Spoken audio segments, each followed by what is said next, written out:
Awesome. Thanks, Victoria. And good afternoon, everyone. I hope you've enjoyed your morning. I know it's lots of good information. I actually participated in person last week, so I know the information you heard. At any rate, we are going to kick off our panel this afternoon. As you all well know, there is no way to be ready to respond or to recover from a disaster or an emergency event without good partners. And so we have a lineup of partners here today from FEMA, from Small Business Administration, from the Red Cross, your local Florida emergency management leaders and managers to share information with you. Normally at this time, I'd pass it over to my colleague, Janet Golrick, who is our National Disaster Coordinator at HUD. We often describe her as the Master of Disaster because she is absolutely the first point of contact, even before the field office, when we know a disaster is kind of, if you know a hurricane is on the way or tornado, she is oftentimes in line helping us to get organized at HUD. And so she's actually doing some disaster work out on the West Coast, but she plans to join and she will join the panel to just share a little bit about HUD's role, responsibility at that level. She works directly for our Deputy Secretary, Adrienne Todman, and also directly with the Secretary in keeping them informed and aligned with what is going on the ground. She is often also a part of any of our mission assignments that we get in regards to any FEMA assignments that are needed, depending on how large the event is, and especially when there's a presidential declaration. So Janet will join us in a bit, but for now, we are going to hear from our partners. I like to do the panel in the way where we follow the money, right? So the money comes from the federal government, goes to state, local government, and then to your local entities. And so, all right, Janet's just trying to join. She's letting me know she's having some technical difficulties. But with that, I'm going to turn it to FEMA first, and then we'll pop back around to Janet when she does come on the line. So I know we have Cindy here from FEMA. Hi, Cindy. And so each of our panel members will talk a little bit about their organization, what they do, and how they partner with you all in the event of a disaster. And you should know that our office has worked very closely with the FEMA representatives over the past couple of years to make sure that there are fact sheets, that there's understanding of a housing authority's role, right, versus the residents, and what they're eligible for. And so if you haven't heard about that during the training yet, please know that on our SharePoint or on our external website, a disaster website that we have, there is information there as well. So I will turn it over to Cindy for her to explain her role, her job in these events. So Cindy, turning to you. Well, thank you. Thanks for having us. And another role that Janet and her team play is coming to the National Response Coordination Center. And that's where prior to an event, we stand up the national response, and Janet and her team are a integral part of that process as well, under Emergency Support Function 6, which deals with mass care, emergency assistance, temporary housing, and human service things. So Janet is definitely, although I may have to take the title Master of Disasters and bring it into the NRCC the next time she's with us. And just let me know when she jumps on. I'm happy to stop for a bit and let her speak. So as Dr. Gaither mentioned, recovery is a whole community effort. It's locally implemented, state supported, and federally resourced, but it takes federal government, state government, local government, public sector, private sector, nonprofit organizations, individuals, and families. It takes all of us providing a different role in supporting disaster recovery. Want to talk a little bit about the presidential declaration, the Stafford Act, which is the authority that gives FEMA the ability to do certain things. It gives us the authority to act when there are no other authorities addressing that same issue, or the resources have been overwhelmed by the size of the event. So there are two types of presidential disaster declarations that we most often see. One is an emergency dec, and this is can be pre-event, and it's for emergency protective measures only, what we call Category A and Category B. And these are things like our hazard mitigation program, things that will protect life and public safety, sheltering, hydration, support to evacuees, things like that. It's emergency decs supplement what tribal, state, and local efforts and capabilities are doing to save lives and protect property and public health and safety.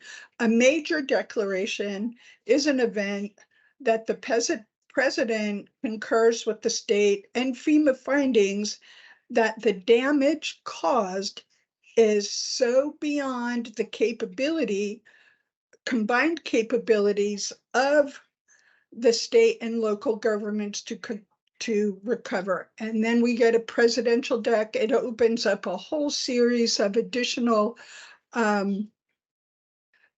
types of assistance for individuals and applicants, what we call applicants under public assistance. It's important to know that insurance is the first line of or the first step in promptly addressing repair, public housing, and other things. After an event, you'll see lots of confirmation about preliminary damage assessments. If you're not connected with your local emergency management office, I would suggest you do that now. Find out who folks are, find out what the process is in your community, your local jurisdiction, and most disaster recovery resources will only provide funding for costs not covered by insurance. Federal funding sources will review that documentation to ensure that there's not a duplication of benefit between all of the resources that may be providing support to recovery.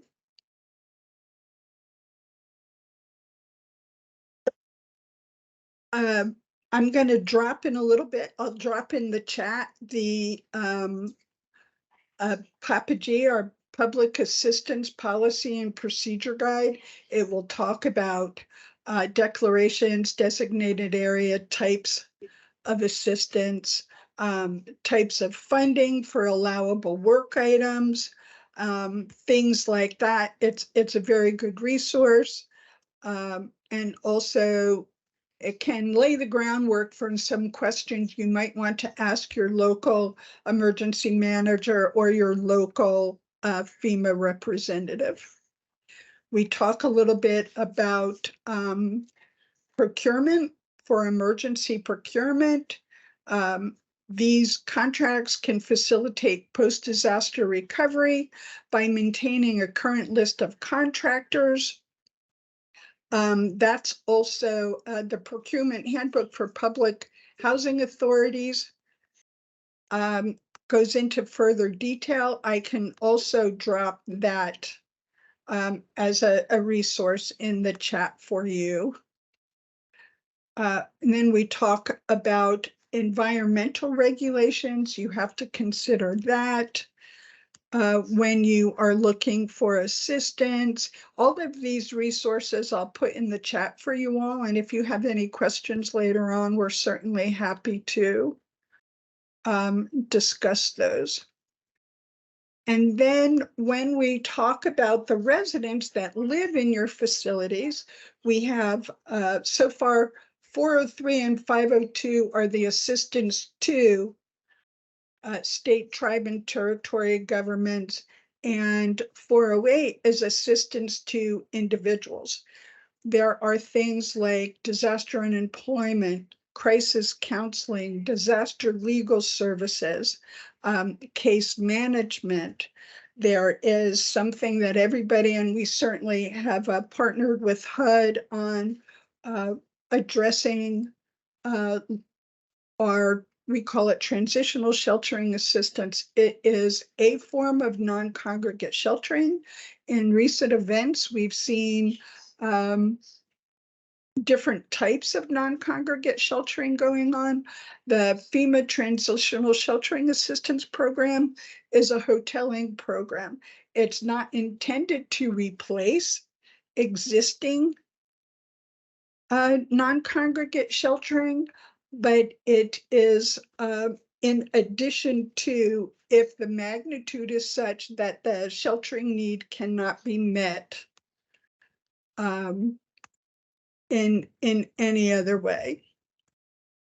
So other types of disaster assistance. So one of the things I want to mention in recent events in the past couple of years, post-COVID, also during COVID, but post-COVID, HUD and FEMA and other partners working together to identify sheltering, the population being sheltered, unique challenges.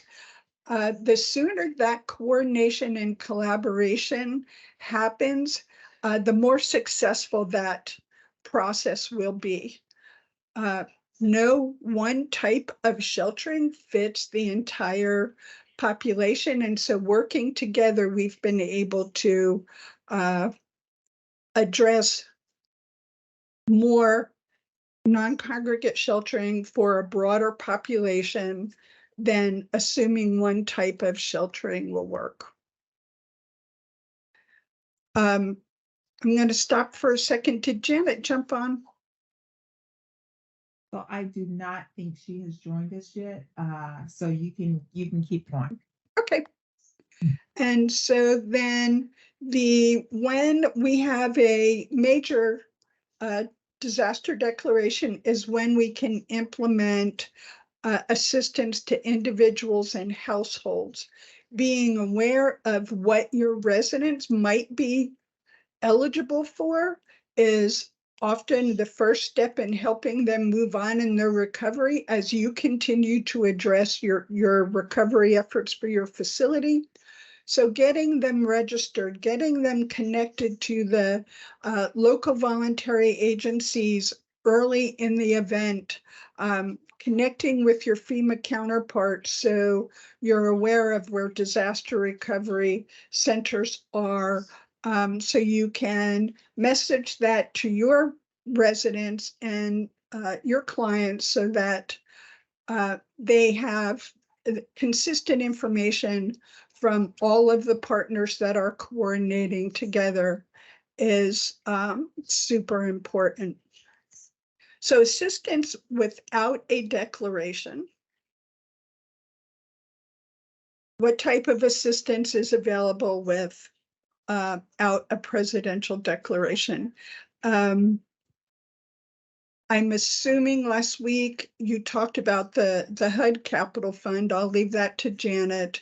Oftentimes we see tax deductions and reduction of local property taxes. There's assistance from voluntary agencies, also local disaster relief funds, and state and local housing agency, housing trust funds. Those are some assistance that you can access when there's not yet a disaster declaration, or maybe the event that has occurred does not get a disaster declaration. So those are some of the resources that you can access. A couple of questions that came up as we discussed this conversation today are things like, what are some best practices? What are some tips that we might be able to share? How do we engage in the disaster response and recovery process? Where do we go? First of all, your local emergency manager is a great first contact. There's also, if you want to know, FEMA has 10 regions. Florida is in region 4. You can go to the FEMA.gov and look up region 4 to find out who your POCs are for public assistance as well as individual assistance. I would encourage that you engage in conversation before an event happens so you understand the process of what you need to do and quickly. And then after you get your declaration, whether it's an EM or whether it's a major deck, who is going to be your front line of communication and what stakeholders do you want to have involved in that conversation so that everyone remains on the same page as you move through the recovery process. One of the important things to be aware of is data sharing. What is required to share data? What documents? FEMA has some templates, but we're also work with your state partners. What agreements do they have in place? Do you have to sign on to a specific agreement to get data sharing between HUD and FEMA, or can a local entity do a direct information sharing agreement? What data is available and what do you need to be able to get access to that or to share data with us so that we can identify what assistance and resources we've been able to provide to someone or potentially help get them registered for FEMA assistance so we can see what assistance they might be eligible for. I know there have been challenges in recent events. What format does that data need to be in? Who's able to share it? Is it an individual? Is it an office? Is it an entity? All of that is communicated and laid out in a template form so that hopefully you can get the information you need or provide the information that is needed to help move people along in their recovery. So asking for that up front, like ask for it now. What does it look like right now? What do I need to do to be able to see if my residents, if I need to move them, are they eligible for another form of sheltering assistance, or are they eligible for rental assistance? Can I help them transition to another HUD property, or do we need to look at some other option? All of that, if you lay the groundwork now, when the disaster happens, you'll have the template, and hopefully that helps streamline a little bit. And then the other comment we had was, how do you contact FEMA or find your local rep? Go to FEMA.gov, look up region 4.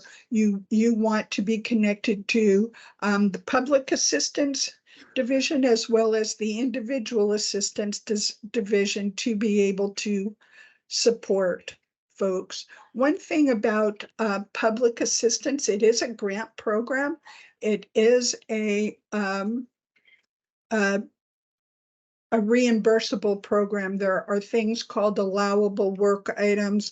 In the Papa G, it makes reference to PHA specifically in 2 different places. Sorry, our public assistance policy and procedurals guide. I will drop that in the chat as well, so you can reference that. And then the other two documents that I mentioned, I'll also put in there. That's a high-level overview. If you have any questions, I'm happy to try and answer them. Absolutely. Thank you, Cindy. So what we are going to do is we're going to get through our panelists and hear the introductions, what the agencies do, and then we'll open up for questions, definitely to have some good and robust conversation. I know there may be others from FEMA on the line. If you could hold just for a moment so I could tap in and get our National Disaster Coordinator from HUD, Janet Goldrick, to be able to speak for a few moments. She is on travel, and so I want to show my appreciation, but also be aware of her time. So Janet, can you join? Yes, good afternoon, everyone. And I'm sorry, I'm not going to be able to turn my camera on. I was having some technical difficulties. So welcome, everyone. Glad to see everyone attending this event. Want to thank our Office of Public and Indian Housing, Felicia, and her staff in particular, for putting this seminar together. I would like to first and thank also our other federal partners, FEMA and also the state, who are joining us today. I just want to emphasize how important it is to be prepared. I know you all in Florida, had some hurricanes a few years back, and now seems that now, some are recurring again. And so, you cannot ever not be more prepared. I always say prepared, prepared, prepared. Our staff knows that those are my probably three favorite words, because when a disaster strikes, you have to not only look after your own families, but obviously the public housing authorities have to look after the residents as well. So with that, let me quickly walk through our HUD's different roles. And I'll start with HUD's assisted portfolio, which is the public housing's portfolio, both voucher as well as public housing. And we also have the HUD assisted housing portfolio, as you know, where we have private owners who have multifamily properties. We also have healthcare, both hospitals and assisted living and nursing homes, as well as Native Americans, tribes. So we have a vast portfolio. You all have your portfolios that are encompassing our portfolio. And so in a disaster setting, we do a few things. In the preparedness mode, we do alert the housing authorities and our field offices of an impending disaster if we have advance notice, to basically go ahead and implement your standard operating procedures or your protocols that you would do if a disaster is coming your way. And that may mean evacuation that is dictated by your local emergency management folks, or as we have seen lately, staying in place. And so those two different types of reactions, if you will, to a disaster also create different expectations and different actions that a public housing authority, in conjunction with a local emergency management or state emergency management agency, may take.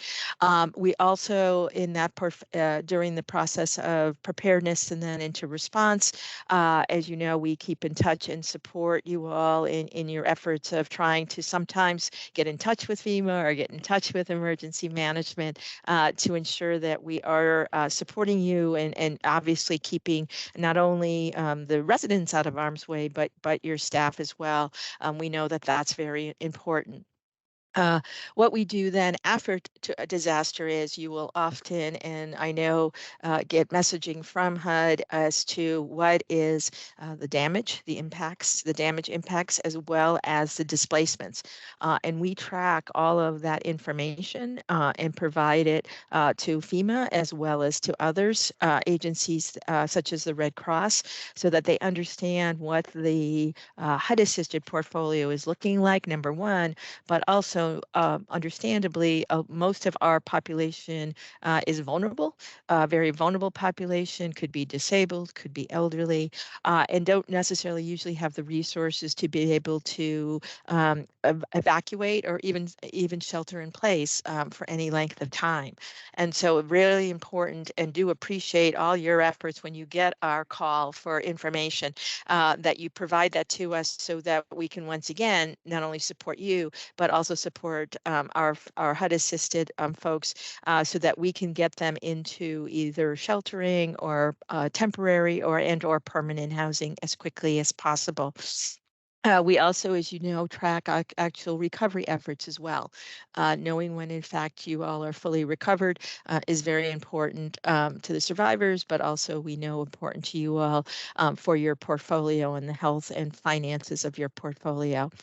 We also ask for vacancies, and you may ask, why HUD do you ask for vacancies? We provide that information as well as USDA to FEMA, so that if there are available units that can be utilized for disaster survivors that are in shelters, that we in fact are able to connect those individuals with the housing authorities or our multifamily owners to have them be able to house them, typically on a temporary basis. But obviously with the HUD assisted portfolio, housing our HUD assisted residents is our first priority. But often sometimes we do have other units through your portfolio that are available, and we do offer those up to FEMA and USDA for other survivors as applicable. And so that is sort of our main lane, I think, if you will, of work that we do that actually deal with you all very closely, and obviously is our number one priority. Our second duty, our task, is that we in fact head up what we call the housing recovery support function, and that is in the recovery phase. Is that HUD is the lead agency of all housing efforts in supporting the state and the localities in doing their recovery plans, and then in fact looking at strategies and considerations that they can utilize to not only rebuild the existing housing, but also hopefully in that process, this is an opportunity to perhaps create additional housing units, both for a housing authority through the PA program, as well as through potentially CDBG-DR, community development block grant money, if that is available for any particular event. The housing recovery support function folks, often our staff who man that function, often do deal with the public housing authorities to learn about your recovery efforts, to learn about how long it may take to in fact rebuild, because that is all information that is important to the state when they're looking, in localities, when they're looking at resources and how in fact to best and expedite recovery efforts. We also actually work in the also on the emergency side, on the response side. We are a secondary agency, if you will, or a supporting agency to FEMA, and we assist FEMA in finding temporary and/or permanent housing for HUD-assisted residents who have registered for FEMA. And Public Housing Authority residents, as you know, are eligible to register. You should always encourage them to register for FEMA benefits and individual assistance benefits, as Cindy was talking about.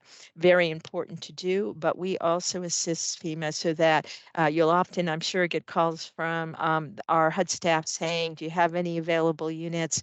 We have folks that may be in the next town over who in fact need housing units, and so you'll get that call from us. Also on the voucher side, do you have any available vouchers that can be utilized, so that we can get folks out of shelters and temporary housing, usually a hotel or a motel, into a more interim housing or temporary housing situation, or perhaps even ideally would be a permanent housing situation. So those are the two functions we do in the response and the recovery. in the response. We are more of a supporting agency to FEMA. In the recovery side, we are in fact more, we lead it, and we lead it for all types of housing, not just actually HUD assisted, but also in both instances have a focus and a priority for our HUD assisted folks, and both our survivors as well as our public housing authorities and our owners, to ensure that we're doing everything we can to help you rebuild your properties and help the survivors return to normalcy, whatever that may look like, because we do know that that is so important to all survivors, but especially to our most vulnerable who need potentially services, and sometimes medical services, sometimes supportive services of all different types, and that the sooner that they can recover and get those services and back into a permanent housing environment, the more obviously successful and more thriving they are as an individual and or family. So that is in a nutshell what we do as the HUD, as HUD for in a disaster situation. And with that, I'll turn it back over to you, Felicia. All right, thank you so much. So just one addition I would add. You heard Janet speak to our follow through and follow up to make sure that families are rehoused. We track a family being rehoused until the last, or your rehousing of your HUD assisted families until the last family is housed. So we have incidents right now where there's still one outstanding family that has not been rehoused. We are still tracking and expecting, and work with the PHA to give us reports on that. So just so you know, we do continue that follow up and follow through.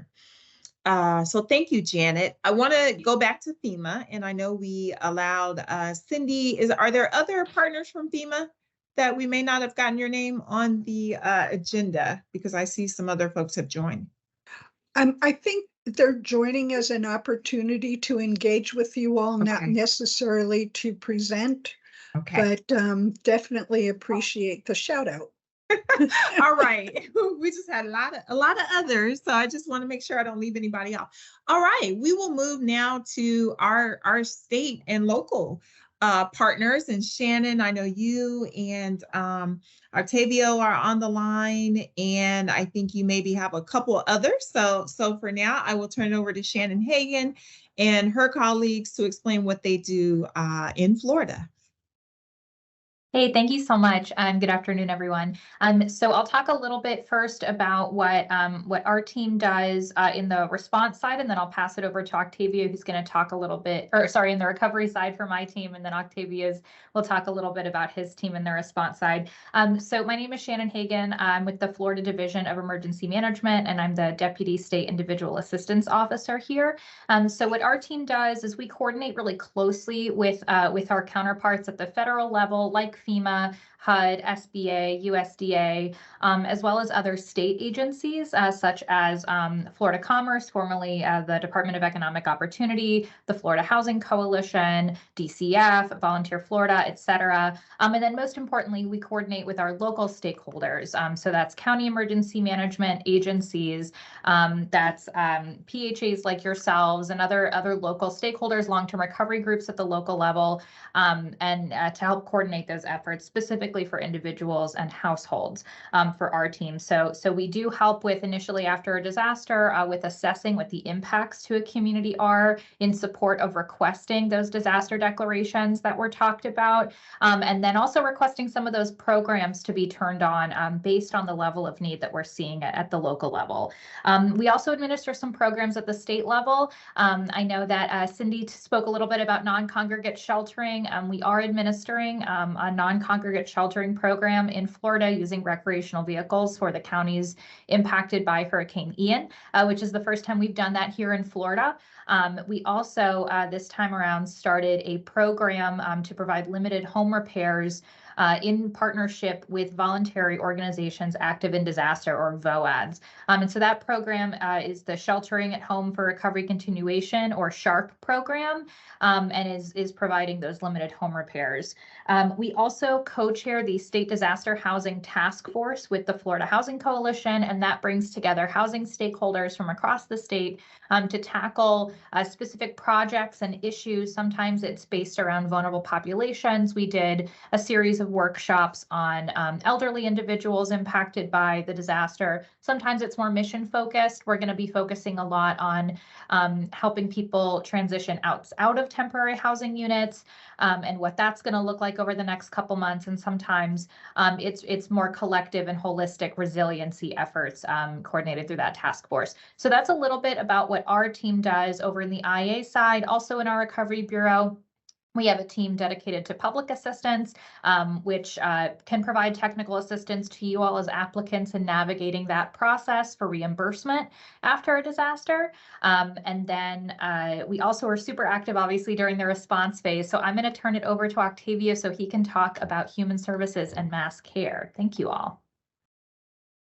Thank you, Shannon. Much appreciated. Yes, my name is Octavio Rios. I am the Human Services Deputy Director in Gray Skies, and then during Blue Skies, I am the Human Services Planner.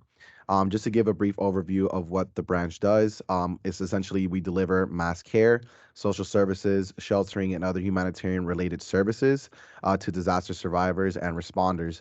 And so within the branch, there are four essential support functions that we coordinate with. And the first one is Department of Children and Families. They're the ESF 6 lead for mass care, and they're in charge of coordinating and providing life-sustaining resources and essential services when the needs of disaster survivors exceed local government capabilities. And then moving on to the next one, we have the ESF 11, which is Food and Water. That will be Florida Department of Agriculture and Consumer Services. Their role is to identify food, water, and ice needs in the aftermath of a disaster or emergency, obtain these resources, and transport them to the impacted area. Food supplies obtained and distributed by ESF 11 are then dispensed to disaster survivors through the agencies of ESF 6, which is mass care. The third ESF that we coordinate with is for volunteers and donations, which is through Volunteer Florida. They provide a central point of coordination of information and activities of voluntary agencies responding in time of disaster and the effective utilization of donated cash, goods, and services. And then the last essential support function that we coordinate with is ESF 17, which is animals and agriculture. And once again, that's coordinated with Florida Department of Agriculture and Consumer Services. They're in charge of coordinating the state's response to animal and agriculture issues in case of an emergency and disaster situation. Now, during Hurricane Ian, as it pertains to HUD, there were multiple HUD facilities that were damaged and uninhabitable. We tried to coordinate with multiple facilities. However, Grove City Manor, located in Englewood, Florida, was the only facility willing to coordinate with us. In the beginning, we did have virtual coordination calls to address the housing needs of over 100 households, ending with one a week.